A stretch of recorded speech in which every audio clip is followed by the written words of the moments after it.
Sesudah Nabi Harun dan Nabi Musa wafat, kaum Bani Israel dipimpin oleh Yusya bin Nun. Kepemimpinan Yusya bin Nun itulah membawa keberhasilan mereka untuk menguasai tanah Palestina, dan bertempat tinggal di sana. Namun setelah Yusya bin Nun meninggal, mereka terpecah belah. Isi kitab Taurat berani mereka rubah dan ditambah-tambah sesuai selera mereka sendiri. Akibatnya mereka selalu bersilang pendapat dan berselisih tak kunjung henti, dan akhirnya hilanglah kekuatan persatuan mereka. Tanah Palestina diserbu dan dikuasai oleh bangsa lain, sedangkan bangsa Bani Israel kembali menjadi bangsa jajahan yang tertindas, seperti dahulu kala di Mesir. Mereka sangat prihatin atas kondisi diri mereka masing-masing, dan merindukan datangnya sosok seorang pemimpin yang tegas dan gagah berani untuk berperang melawan penjajah. Pada suatu hari, mereka pergi menemui Nabi Samuel untuk meminta petunjuk dari Tuhan. Mereka berkata, "Wahai Samuel, angkatlah salah seorang di antara kami sebagai raja yang akan memimpin kita berperang melawan penjajah. Aku khawatir bila sudah mendapat pemimpin yang dipilih Allah, justru kalian tidak mau berangkat berperang," kata Nabi Samuel dengan penuh keraguan. "Kita sudah lama menjadi bangsa yang tertindas, kita tidak mau menderita lebih lama lagi. Kita harus menegakkan agama Allah," ujar mereka. Karena didesak oleh kaumnya, Nabi Samuel berdoa meminta hal itu kepada Allah. Doanya dikabulkan dan mendapatkan wahyu supaya Talut diangkat sebagai raja yang akan memimpin mereka. Begitu nama Talut diucapkan oleh Nabi Samuel, mereka justru menolak. Karena nama Talut tidak begitu dikenal dan bukan termasuk golongan orang yang terkemuka. Ia hanya seorang petani biasa yang digolongkan sebagai orang miskin.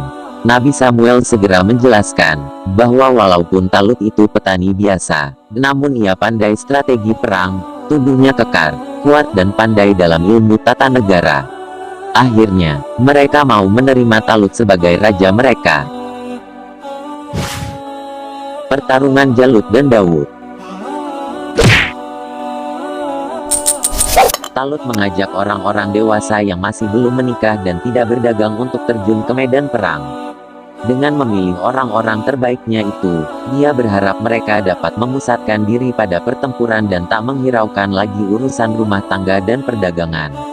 Salah seorang anak muda yang ikut dalam barisan Talut adalah seorang remaja bernama Daud. Dia diperintah oleh ayahnya untuk menyertai kedua kakaknya yang maju ke medan perang. Daud tidak diperkenankan maju ke garis depan, ia hanya disuruh melayani kedua kakaknya. Tempatnya di garis barisan yang paling belakang. Jika kedua kakaknya lapar atau haus, dialah yang akan melayani dan menyiapkannya kepada mereka. Tentara Talut sebenarnya tidak seberapa banyak, bila dibandingkan dengan lawannya. Justru jauh lebih besar dan banyak jumlah kekuatannya tentara Jalut sang penindas. Jalut sendiri adalah seorang panglima perang yang bertubuh besar seperti raksasa. Setiap orang yang berhadapan dengannya selalu mati binasa. Tentara Talut gemetar saat melihat keperkasaan musuh-musuhnya itu. Melihat tentaranya ketakutan, Talut berdoa kepada Allah. "Ya Tuhan kami, curahkanlah kesabaran atas diri kami, dan kokohkanlah pendirian kami, dan tolonglah kami terhadap orang-orang kafir." Dengan kekuatan doa itu, maka mereka menyerbu tentara Jalut dan bertempur dengan gagah berani. Tentara Jalut tak mengira pasukan lawan yang berjumlah sedikit itu mempunyai keberanian bagaikan singa buas yang kelaparan. Akhirnya, tentara Jalut dapat diporak-porandakan dan lari tercerai-berai. Tinggal seorang Jalut sang panglima penindas dan beberapa pengawalnya yang masih tersisa. Talut dan para tentaranya tak berani berhadapan dengan raksasa itu. Lalu, Talut mengadakan sayembara, bahwa barang siapa yang dapat membunuh Jalut, maka imbalannya adalah ia akan diangkat sebagai menantunya. Tak disangka dan diduga, Daud yang masih berusia remaja tampil ke depan dan meminta izin kepada Talut untuk menghadapi Jalut. Mula-mula Talut ragu melihat kemampuan Daud yang masih muda itu yang akan mengalahkan Jalut, namun setelah didesak berkali-kali oleh Daud, ia pun mengizinkan anak muda itu maju duel di medan perang. Dari kejauhan, Talut melihat sepak terjang mereka berdua yang akan berduel. Daud mulai berani menantang Jalut. Awalnya, Jalut bertingkah sangat sombong sekali, ia telah berteriak berkali-kali menantang orang-orang Israel untuk berperang duel tanding. Ia juga mengejek bangsa Israel sebagai bangsa pengecut, disertai hinaan-hinaan lainnya yang menyakitkan hati mereka. Setelah melihat anak kecil Daud berhadapan di depannya, ia mulai tertawa terbahak-bahak melihat anak muda itu menantangnya untuk duel. Daud tidak membawa senjata tajam, yang disiapkan olehnya sebagai alat perang hanyalah sebuah ketapil dan beberapa batu. Berkali-kali Jalut melayangkan pedangnya untuk membunuh Daud, namun Daud dapat menghindar dengan gesitnya. Pada suatu kesempatan, Daud berhasil melayangkan peluru batu ketapelnya tepat pada dahi bagian di antara kedua mata Jalut. Jalut lantas berteriak dengan keras, tubuhnya roboh dengan kondisi dahi yang pecah dan mati mengenaskan. Dengan demikian, kemenangan telak jatuh kepada pihak pasukan Talut yang sudah berhasil mengalahkan bala tentara Jalut. Sesuai dengan janjinya, Daud diangkat sebagai menantu Raja Talut dan dijodohkan dengan putri kesayangannya yang bernama Michal. Daud menjadi raja. Di samping menjadi menantu raja, Daud juga dipercaya dapat dijadikan sebagai penasihat raja. Ia dihormati oleh semua orang, terlebih rakyatnya, seakan-akan mereka lebih menghormati Daud dibandingkan Raja Talut itu sendiri. Hal ini membuat Talut merasa jengkel dan iri hati kepadanya. Ia berusaha mencelakakan Daud dengan mengirimkannya terjun ke medan perang yang sangat sulit. Daud ditugaskan untuk membasmi musuh yang jauh lebih kuat dan besar jumlahnya, namun di benak sang raja berkata lain, dengan harapan supaya Daud gugur dalam peperangan tersebut. Namun, Daud justru memenangkan pertempuran itu, dan kembali ke istana dengan sambutan luapan kegembiraan rakyatnya. Talut semakin iri dan sakit hati atas kepopuleran Daud di mata rakyatnya. Ia terus mencoba membunuh dan menyingkirkan Daud dengan berbagai cara, namun selalu menemui kegagalan. Daud ternyata selalu dilindungi oleh Allah Subhanahu wa Ta'ala. Akhirnya, terjadilah perang terbuka antara kubu Raja Talut dan kubu Daud. Dalam peperangan itu, akhirnya Talut tewas seketika bersamaan dengan anaknya putra mahkota. Setelah usai perang tersebut, maka Daud diangkat sebagai Raja Israel.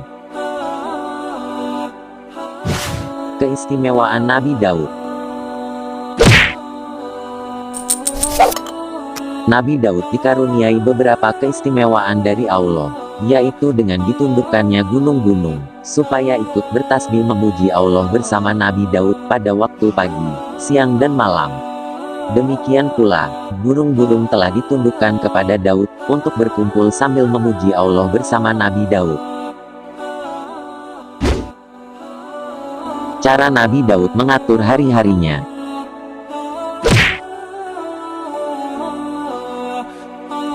Nabi Daud membagi hari-harinya menjadi 4 bagian, yaitu sehari untuk beribadah, sehari menjadi hakim, sehari untuk memberikan pengajaran, dan sehari lagi untuk kepentingan pribadi. Puasa Nabi Daud.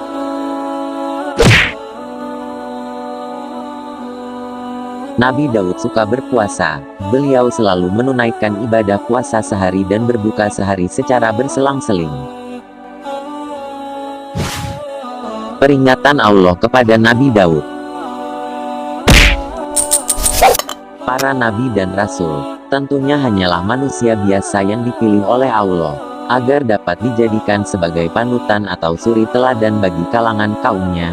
Jika ia bermasalah atau melakukan penyimpangan keburukan, maka Allah segera menegur, dan memperingatkannya secara langsung. Demikian pula halnya yang terjadi dengan Nabi Daud. Ia mempunyai istri sebanyak 99 orang. Memang pada masa itu tidak ada aturan pembatasan bagi seorang lelaki untuk memiliki beberapa orang istri, terlebih lagi bagi seorang raja. Nabi Daud ingin menggenapkan jumlah istrinya menjadi 100 orang. Pada suatu hari, datanglah 2 orang lelaki mengadu kepada Nabi Daud. Saudaraku ini mempunyai kambing 99 ekor, sedangkan aku hanya memiliki seekor saja. Tetapi ia menuntut dan mendesakku, supaya kambingku yang hanya seekor itu kuserahkan kepadanya, agar kambingnya genap menjadi 100 ekor. Ia selalu membawa berbagai alasan, yang tak bisa kubantah. Karena aku juga tak pandai berdebat. Benarkah ucapan saudaramu itu? Tanya Nabi Daud kepada pria lainnya. Benar, jawab pria itu. Jika demikian halnya, kata Daud dengan marah. Maka, saudaramu telah berbuat zalim. Aku tidak akan membiarkanmu meneruskan perbuatanmu yang semena-mena itu, atau engkau akan mendapat hukuman pukulan pada wajah dan hidungmu, tegasnya. Salah satu pemuda yang dituduh zalim itu lantas tertawa setelah mendengarkan hukuman tersebut, seraya berkata kepada Raja Daud, "Hai Daud, sebenarnya engkaulah yang pantas mendapat hukuman yang kau ancamkan kepadaku itu. Bukankah engkau telah mempunyai 99 istri? Tetapi kenapa engkau masih menyunting lagi seorang gadis yang sudah bertunangan dengan pemuda yang menjadi anggota tentaramu sendiri, padahal pemuda itu setia dan berbakti kepadamu?" Nabi Daud tercengang mendengar ucapan pria yang tegas dan berani itu. Ia berpikir keras mengenai siapa sesosok kedua pria yang berani itu. Setelah terjadi percakapan seperti itu, mereka berdua mendadak hilang lenyap tanpa bekas di hadapannya. Nabi Daud akhirnya paham bahwa ia telah diperingatkan Allah melalui kedua malaikatnya. Dia langsung jatuh tersungkur sambil bersujud, bertaubat dengan penuh penyesalan, dan memohon ampun kepada Allah. Dan Allah langsung menerima taubatnya. Mukjizat Nabi Daud.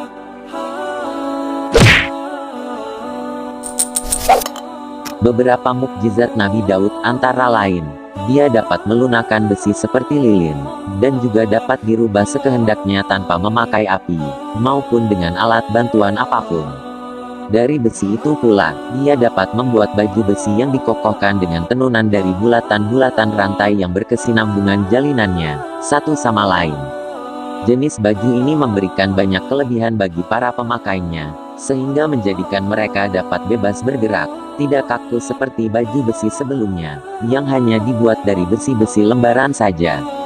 Nabi Daud juga dikaruniai dengan suara yang sangat merdu sekali. Sedangkan, kitab yang diturunkan kepada Nabi Daud namanya adalah Kitab Zabur, yang berisikan pelajaran, peringatan dan nyanyian-nyanyian indah atau Mazmur, dalam bentuk pujian kepada Tuhan. Asal-usul Baitul Maqdis. Pada suatu hari, terjadilah wabah penyakit kolera, yang menjangkit di wilayah kerajaan Israel, yang dikuasai oleh Raja Daud. Banyak rakyat yang mati bergelimpangan karena penyakit ini. Nabi Daud lantas berdoa kepada Allah, supaya dapat menghilangkan wabah penyakit itu. Setelah wabah penyakit ini berakhir dan diangkat oleh Allah, sebagai bentuk rasa syukurnya kepada Allah, maka Nabi Daud mengajak putranya yaitu Sulaiman untuk membangun tempat suci, yang kelak akan bernama Baitul Maqdis atau Masjidil Aqsa. Berdasarkan kebanyakan para ahli hadits dan pakar sejarah, telah meriwayatkan Nabi Daud telah wafat saat berusia 100 tahun, dan dimakamkan di kawasan Baitul Maqdis, Yerusalem. Konon ia diwafatkan oleh Allah melalui malaikat maut yang diutuskan ke hadapannya, supaya bisa bertemu secara langsung dan mencabut nyawanya dalam kondisi sehat walafiat.